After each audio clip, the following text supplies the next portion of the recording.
bije ya leta ni ikintu kinini cyane, ni ikintu kinini mugabo kandi mumenya neza yuko bije ya leta ni nk'icirore, ni nk'icirore ushobora kwirabamwo ukabona ko igihugu kiriko kiratera imbere cyangwa kiriko kirasubira inyuma. Ico kintu mucandike neza kuko ni ikintu gikomeye. Amafaranga leta ugomba kuraba vy'ukuri ko leta iriko iratwara yitayeho hineza y'abanyagihugu, ntubirabira mu majambo politike avugwa, ubirabira muco twita amafaranga yategekanye. Kandi muravyumva none wewe naho ufatira harya muhira muba usanga bije utegekanya kwezi ku kwezi igira akamaro cyangwa utera imbere igihe wafashe amafaranga kuyuka yashira mu bizo gutuma uduza umwimbu. Igihe ivyo utabikoze rero ukarondera gusa kumufungura gusa, yego nivyo no gufungura ugomba gufungura mugabo ugomba kwiyumvira uti mbere ko ndafungura uya ejo bizogenda gute mubwira ndera imbere. Naha rero twe tuvuga tuti igihugu iyo cyashize imbere ibisata kanaka niho gishobora gutera imbere. Rero mu bijanye n'amafaranga leta ikoresha ku mwaka aguma aduga, mwo kuduga rero twebwe tubona ko mu vy'ukuri leta ivuga amajambo cane mugabo ugiye kwiraba mu ngiro ukabona yuko mu vy'ukuri bitajanye. Ndagenda bibereka mu biharuro rero, igituma ndabibereka mu biharuro nuko nko mu mwaka w'amafaranga leta yategekanije kuzokoresha amafaranga angana 5,258 n'uduce vy'amamiliyaridi 5,258 miliyari 5,258 miliyari.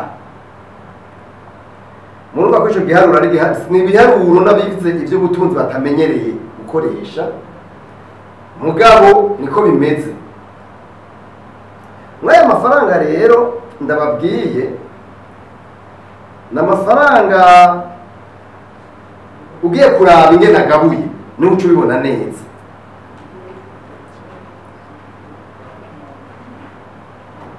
Ugiye kuraba mfatire ku bintu bikaba bitatu vyonyene gusa bitarenga. Ubwa mbere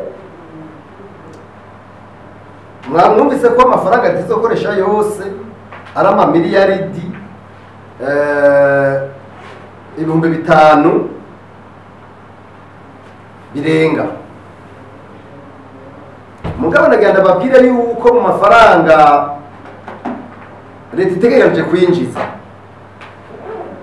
arenga amamiliyaridi 2,500.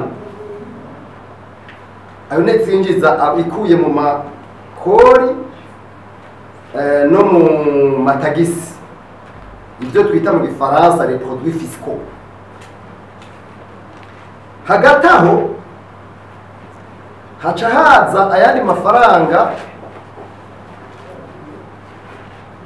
twita amafaranga y'abadufasha bafasha Burundi, bijya twita la coopération de développement. Twe tuyafatanya n'ikintu bita ikinogo, ico twita deficit. Yose nayo yababa hafi, donc ikijya amwe ikinogo hamwe n'abafasha Burundi n'abafashanya n'Uburundi yababa hafi amamiliyaridi 2,500. Sindi ko muco nshatse kubabwira ayo leta yinjiza ikuye mu matagisi no mu makori hamwe n'ayo leta yinjiza ifashijwe n'abafasha Uburundi hamwe no kuzibira igihenge cy'abiti kinogo. Naze kubajyana mu tudetaye tw'ibiharuro mugabo ndabivuge mu d'une manière globale.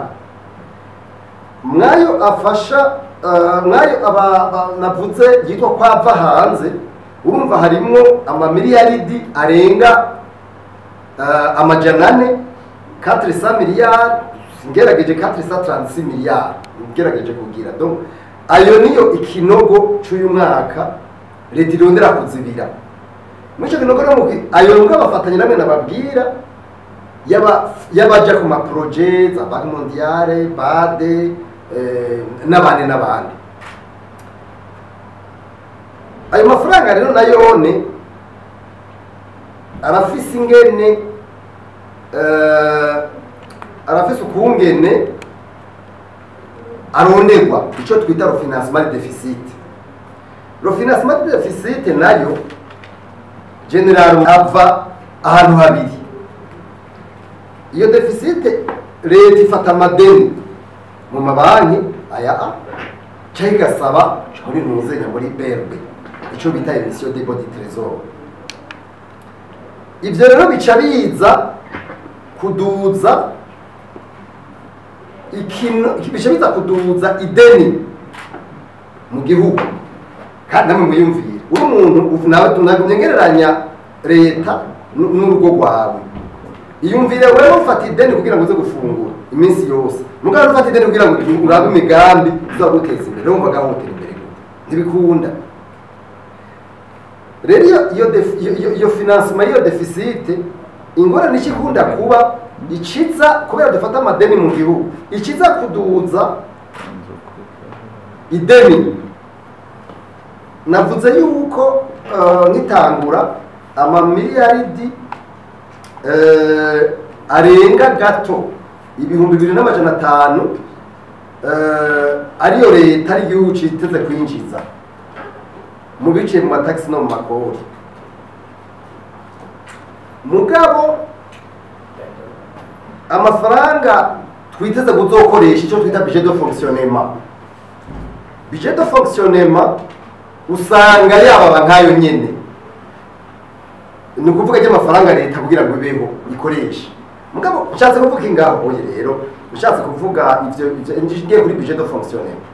Nshatse kuvuga yuko amafaranga mu bisanzwe igihugu gikoresha muri budget leta iravuga ngo urumva ngo budget ngo d'investissement ngo budget d'investissement ngo ni hafi 50%. Budget d'investissement nivyo bavuga. Hano ngo budget de consommation ngo bijunane ngo ni nkayo nyene, mugabo c'est faux. Sivyo ndavyerekana neza igituma atari byo.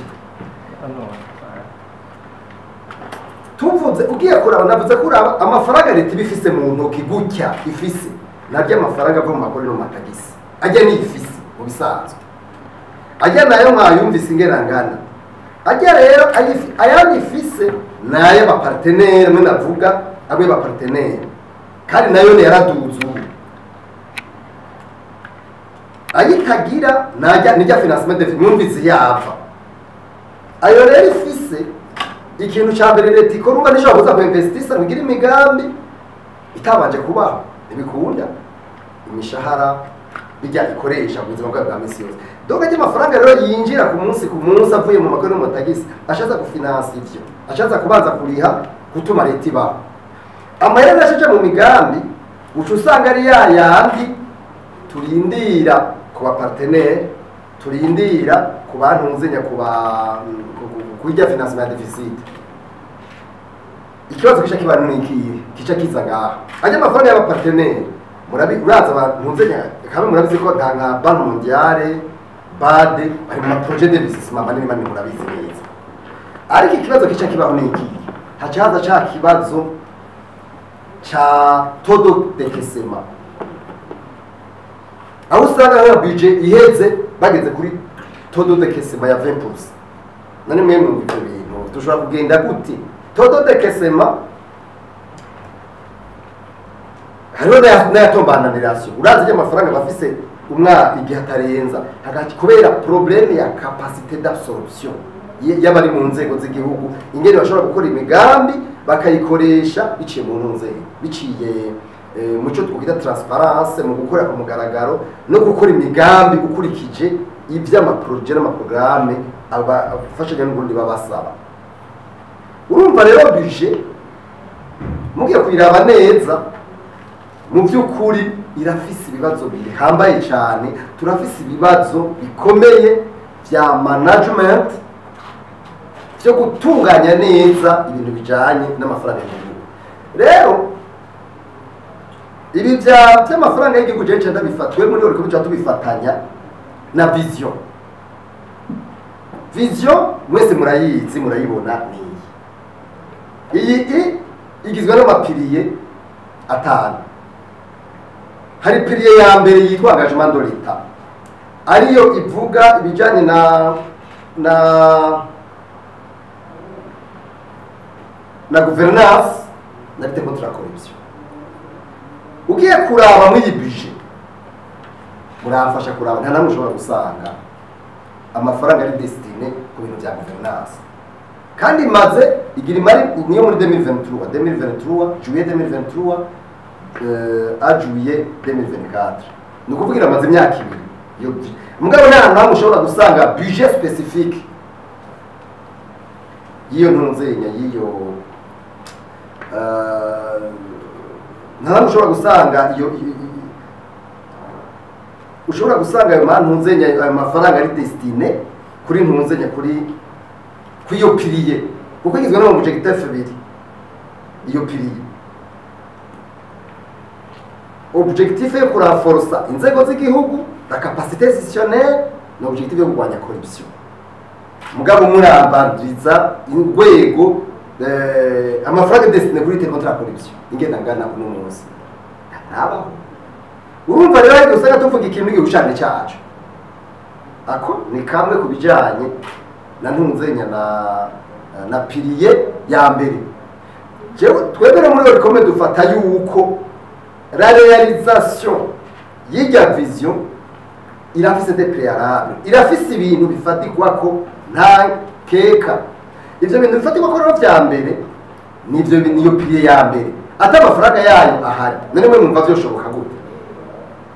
Ikigira kabiri nagomba cenjako ni ikintu kijanye na pilier ya kabiri. Pilier ya kabiri ni efficacité économique, ni ukuvuga kuduza ubutunzi. Uravye mw'iyi budget mije kubasigurira ndabereka amafaranga igihugu cinjiza mu matikori no matagisi, ndabereka n'amafaranga igihugu cinjiza biciye mu partenaire, ndabereka n'ingorane ziri mu bintu bita le décaissement korotodo décaissement trop faible kuburyo rero amafaranga atombarana asubira inyuma kubera abajeje gukora ivyo bintu mu vy'ukuri batari apte batari capable kubikora.